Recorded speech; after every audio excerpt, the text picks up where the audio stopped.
Hello students, welcome or welcome back to my YouTube channel. I hope you all are doing well. So students, आज हम BPSE 143 के unit 1 को discuss करेंगे, development of state politics in India. इसमें हम 4 topic cover करेंगे। सबसे first introduction, second state politics the 1950s to 1960s, third rise of regional forces and state politics the 1917 and last the state politics the 1980s onward. आपको बस एक unit ध्यान से सुननी है, आपको तुरंत समझ आ जाएगी। ठीक है, सबसे पहले हम इसके इंट्रोडक्शन की बात करते हैं। इसके इंट्रोडक्शन में बताया गया है कि जो इंडिया है हमारी, वो एक लार्जेस्ट डेमोक्रेटिक कंट्री है। ठीक है, जिसमें कि एक यूनिक और कॉम्प्लेक्स क्या है, पॉलिटिकल सिस्टम है। ठीक है, जो कि केस के बीच में सेंटर और स्टेट गवर्नमेंट, मतलब जितनी भी पावर है सेंटर और स्टेट गवर्नमेंट के पास है। ठीक है, जो हमारी स्टेट पॉलिटिक्स है वो रिफ्लेक्ट करती है कि हमारी जो डाइवर्सिटी है बहुत ही वास्ट है। ठीक है, मतलब बहुत ही बड़ी है एक तरह से। ठीक है, जो हमारी स्टेट पॉलिटिक्स है उसमें कुछ इश्यूज भी हैं। मतलब देखो, हर जगह भाई इश्यूज तो होते ही हैं। ठीक है, कुछ हाईलाइट्स इश्यूज हैं, जैसे आपके लैंड रिफॉर्म्स है, ठीक है, कास्ट सिस्टम है, आपका सोशल जस्टिस है और रीजनल ऑटोनॉमी है।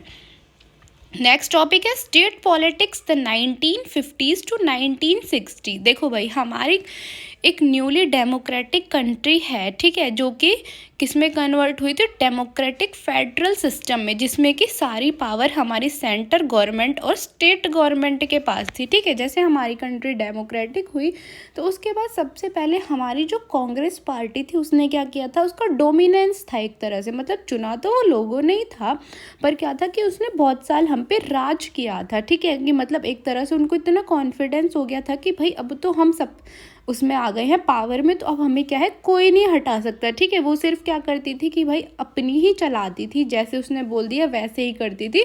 उनको लोगों से कोई मतलब नहीं था। ठीक है, जो भी अपोजिशन पार्टी आती थी तो भी फिर भी क्या करती थी, कांग्रेस ही जीत जाती थी। ठीक है, नेक्स्ट टॉपिक है rise of regional forces in state politics the 1970s। देखो भाई, क्या हुआ कि हमारी, देखो अब सेंट्रल गवर्नमेंट ये तो है नहीं कि सब चीज़ें संभाल सकती है। ठीक है, तो फिर धीरे धीरे क्या हुआ कि भाई हर स्टेट के अलग अलग गवर्नमेंट बना दी। मतलब कि कांग्रेस ने क्या किया कि हर स्टेट के अलग अलग गवर्नमेंट बना दी। ठीक है, और उनके पास ना कुछ पावर्स दे दी उनको कि भाई तुम अपनी स्टेट के वेलफेयर के लिए काम करो। ठीक है, जब लोगों ने ये देखा कि भाई हमारी जो कांग्रेस क्या है, बहुत ज़्यादा डोमिनेंस हो रही है। ठीक है, कि किसी का तो सुन ही नहीं रही, बस अपनी अपनी कर रही है, तो क्या हुआ, धीरे धीरे हमारी जो रीजनल पार्टीज थी वो क्या कर रही थी, मतलब वो धीरे धीरे पॉलिटिक्स में आ रही थी। ठीक है, फिर लोगों ने देखा भाई और भी बहुत सारी पार्टीज आ रही हैं, तो फिर क्या हुआ कि भाई लोगों ने ना उनको सपोर्ट करना शुरू कर दिया, रीजनल पार्टीज़ को। फिर धीरे धीरे क्या हुआ कि भाई वो बहुत ज़्यादा पॉपुलर हो गई रीजनल पार्टीज़। और फिर उसके बाद जब इलेक्शन हुए हमारे, तो क्या हुआ कि भाई हमारी जो रीजनल पार्टीज़ थी वो क्या थी, जीत गई। ठीक है, फिर वो फॉर्म में आ गई। Socio economic and political unrest, देखो भाई 1970s में बहुत सारे चैलेंजेस हमारे सामने आए, जैसे कि अनएम्प्लॉयमेंट, इन्फ्लेमेशन। ठीक है, तो सेंट्रल गवर्नमेंट ने क्या किया कि भाई धीरे धीरे इन चैलेंजेस को फेस किया और इनको सॉल्व किया। ठीक है, तो भाई हमारी कांग्रेस तो क्या थी कि वो तो सत्ता से चली गई। ठीक है, जब लोगों ने देखा कि बहुत ज़्यादा डोमिनेंस हो रही है, फिर रीजनल पार्टीज़ आई, तो क्या है, रीजनल पार्टीज़ को लोगों ने जितवा दिया। ठीक है, जैसे कि आपकी जनता पार्टी थी, ठीक है, जिसको इन शॉर्ट हम बीजेपी बोलते हैं। ठीक है, तो वो क्या है कि फॉर्म में आई, लोगों को भाई पहले उनने लोगों पे क्या है, ट्रस्ट बिल्ड किया एक तरह से कि भाई ये तो बहुत ज़्यादा क्या हो रही है, डोमिनेंस हो रही है, आप हमें लाओ, हम क्या है आपके वेलफेयर के लिए काम करेंगे। ठीक है, तो फिर क्या है कि रीजनल पार्टीज़ की इंपॉर्टेंस बहुत ज़्यादा बढ़ने लग गई पॉलिटिक्स में। नेक्स्ट टॉपिक है state politics the 1980s onward. देखो 90s 80s में क्या हुआ कि हमारी जो भी रीजनल पार्टीज थी वो बहुत ज़्यादा ग्रो करने लग गई। ठीक है, फिर वो क्या है कि भाई उसने कांग्रेस को बिल्कुल ही हटा दिया। अब कांग्रेस क्या है कि हमारी सिर्फ ओपोजिशन पार्टी बन के रह गई है, अब कहीं पे भी कांग्रेस को कोई भी नहीं जितवाता। अब क्या है कि हमारी जो बीजेपी है वो पॉलिटिक्स में आ गई है और हमारे वेलफेयर के लिए क्या है, बहुत ज़्यादा काम कर रही है। मतलब भाई देखो, बीजेपी ने बहुत ज़्यादा हमारे वेलफेयर के लिए काम किया, ये तो आप मानो। ठीक है, कि मतलब जो भी हर स्टेट में अलग अलग उनके जो लीडर्स हैं वो उनका वेलफेयर का काम करते हैं। ठीक है, जैसे मैंने अभी आपको बताया 90s 80s में बिल्कुल ही डिक्लाइन हो गई कांग्रेस पार्टी और हमारी जो बीजेपी है वो क्या हो गई, सत्ता में आ गई। ठीक है, तो भाई बीजेपी ने क्या किया कि हमारे वेलफेयर के लिए तो बहुत ज़्यादा काम किया, और जो भी बहुत सालों से कुछ केस चलते आ रहे थे ना, जैसे 3 तलाक वाला है, राम जन्मभूमि है, ठीक है, उन सबको क्या किया, सॉल्व किया। और ये देखा कि भाई किस पार्ट में हमारे कंट्री के किस पार्ट में डेवलपमेंट की सबसे ज़्यादा ज़रूरत है, ठीक है। फॉरेन रिलेशनशिप्स मेंटेन किए, पहले तो हमारे पास कोई फॉरेन रिलेशनशिप्स ही नहीं थे। जैसे ही बीजेपी आई तो उसने क्या किया, सबके वेलफेयर के लिए काम करना शुरू किया, अपने फॉरेन रिलेशनशिप को और ज़्यादा स्ट्रॉन्ग किया, ठीक है। जो भी हमारे अटके हुए काम थे, जैसे 3 तलाक, राम जन्मभूमि, उनको क्या किया, सॉल्व किया, ठीक है। नेक्स्ट टॉपिक है असर्शन ऑफ आइडेंटिटीज़। देखो भाई, उसके बाद क्या हुआ कि हमारी रीजनल पार्टीज तो आ गई, फिर लोगों को ये हो गया कि भाई ये तो क्या है कि बीजेपी तो आ गई, फिर उन लोगों ने कास्ट के ऊपर क्या है, भेदभाव करना शुरू हो गया लोगों का, ठीक है। आइडेंटिटी बेस्ड पॉलिटिक्स बनाना चाहते थे लोग कि भाई हिंदू के लिए हिंदू पॉलिटिक्स होनी चाहिए, मुस्लिम के लिए मुस्लिम, और सिक्स के लिए सिक्स पॉलिटिक्स होनी चाहिए, ठीक है। तो जैसे जो हमारी बीजेपी है वो क्या है, स्टेट और नेशनल लेवल दोनों पे वो करती है। तो उसने सबसे पहले राम जन्मभूमि का जो भी केस चल रहा था इतने साल से, वो क्या किया, सॉल्व किया, ठीक है।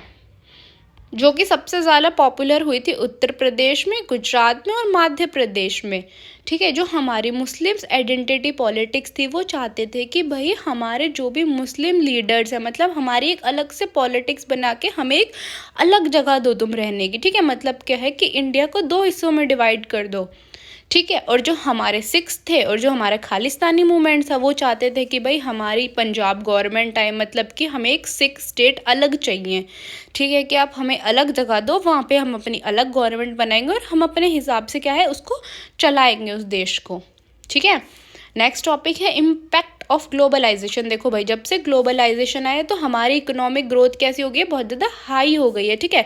क्योंकि हमने क्या किया है, ग्लोबल मार्केट में भी बिजनेस करना शुरू कर दिया, ठीक है। इससे हमारी मार्केट भी अच्छी हो गई है, ठीक है। इससे हमारी इकोनॉमिक ग्रोथ भी बहुत ज़्यादा हो गई है, और जो भी हमारे क्या है कि इन्वेस्टर्स हैं, ठीक है, उनको हमने क्या किया है, अट्रैक्ट किया है, ताकि वो हमारी कंट्री में क्या करे, बिजनेस करे, ठीक है। उनको हमने कुछ सब्सिडीज़ दी है, कुछ भाई टैक्स है वो जो कम किया, जो बहुत ज़्यादा टैक्स थे पहले, ठीक है। पहले क्या था कि भाई हमें बहुत ज़्यादा क्या है दूसरे देशों से सामान मंगाना पड़ता था, अब हम इतने वो हो गए हैं सेल्फ सफिशिएंट कि हमें ज़्यादा सामान नहीं मंगाना पड़ता, बहुत ही कम सामान मंगाना पड़ता है, ठीक है। हमने फॉरेन डायरेक्ट इन्वेस्टमेंट कर दिया, और जो भी हमारे जैसे जो भी चैलेंजेस थे, इन्वायरमेंट चैलेंजेस, क्लाइमेट चेंज, अब वो क्या है कि भाई ग्लोबल चैलेंज बन गए हैं, उनको हम क्या है डे बाय डे उन चैलेंजेस को सॉल्व कर रहे हैं, ठीक है। जैसे हमने क्या किया था भाई, सबसे बड़ा example, Bengaluru in Karnataka become the IT capital of India. जो हमारी बेंगलुरु है, ठीक है, वो क्या है, आईटी कैपिटल बन गई थी इंडिया की, ठीक है। हमने नई नई टेक्नोलॉजीज अडॉप्ट की, ठीक है। हमने ये देखा कि भाई फॉरेन में इस चीज़ की ज़्यादा डिमांड है, तो हमने क्या किया, अपने यहीं पे बनाना शुरू कर दिया वही प्रोडक्ट, और हमने फॉरेन में उनको ज़्यादा हाई प्राइजेस पे बेचना शुरू कर दिया, जिससे हमारी इकोनॉमिक ग्रोथ हुई और हमारी जो डोमेस्टिक इंडस्ट्रीज़ हैं उनको एक कॉन्फिडेंस आया, ठीक है। नेक्स्ट टॉपिक है इंसर्जरीज एंड स्टेट पॉलिटिक्स। देखो भाई, अब इसमें क्या हुआ था कि ठीक है, गवर्नमेंट तो सब लोग आ गई है, ठीक है। तो गवर्नमेंट का काम क्या है, अब लोगों को वेलफेयर करना, जो भी भाई दिक्कतें हैं लोगों को उसको सॉल्व करना, ठीक है। एक बैलेंस सिस्टम बनाना अपनी गवर्नमेंट में, गवर्नमेंट को ज़्यादा से ज़्यादा ट्रांसपेरेंट बनाना, ठीक है। ये हमारा लास्ट टॉपिक है, ठीक है, इसको ध्यान से सुनना। ये है कि भाई इसमें कि जो भी दिक्कत है, जो भी लोगों को परेशानी है, उनके वेलफेयर के लिए काम करना, उनके लिए नई नई पॉलिसीज़ बनाना, ठीक है। लोगों को मोटिवेट करना, लोगों को स्किल प्रोवाइड करना, ठीक है। और लॉन्ग टर्म सस्टेनेबिलिटी लाना, फोकस करना कि भाई कैसे हम लोगों का ज़्यादा से ज़्यादा डेवलपमेंट कर सकते हैं, कैसे जो लोग अनएम्प्लॉयड हैं उनको हम कैसे एजुकेट कर सकते हैं, हम कैसे उनको अवेयर कर सकते हैं, ठीक है। जो हमारे ट्राइबल ग्रुप्स हैं उनको हम उनके राइट्स के बारे में बताएं कि भाई आपके पास पूरी राइट्स हैं, ठीक है। हम रूरल डेवलपमेंट पे ध्यान दें, ठीक है। गवर्नमेंट तो बन गई, अब गवर्नमेंट का काम है, गवर्नमेंट को वो भी तो करना है है ना। अब ये तो है नहीं कि गवर्नमेंट आ गई भाई, ठीक है, गवर्नमेंट पावर में आ गई, अब गवर्नमेंट मस्त बैठ के पैसे खाएगी, ऐसा तो कुछ नहीं है, ठीक है। तो गवर्नमेंट का क्या काम है कि लोगों को वेलफेयर के लिए काम करे, उनकी अनएम्प्लॉयमेंट दूर करे, पॉवर्टी पे ध्यान दे, ठीक है, ट्राइबल्स के राइट पे, सबसे इंपॉर्टेंट रूरल डेवलपमेंट पे ध्यान दे, ठीक है। आई होप कि आपको ये यूनिट समझ आई होगी। अगर फिर भी आपको कोई डाउट है तो आप मेरे से कमेंट्स में पूछ सकते हैं, और अगर आपको ये यूनिट समझ आई है तो आप मेरी वीडियो को लाइक, कमेंट और ज़्यादा से ज़्यादा शेयर करें, जिससे क्या है और स्टूडेंट्स की भी हेल्प हो, और मेरी यूट्यूब को सब्सक्राइब करें। Thank you for watching.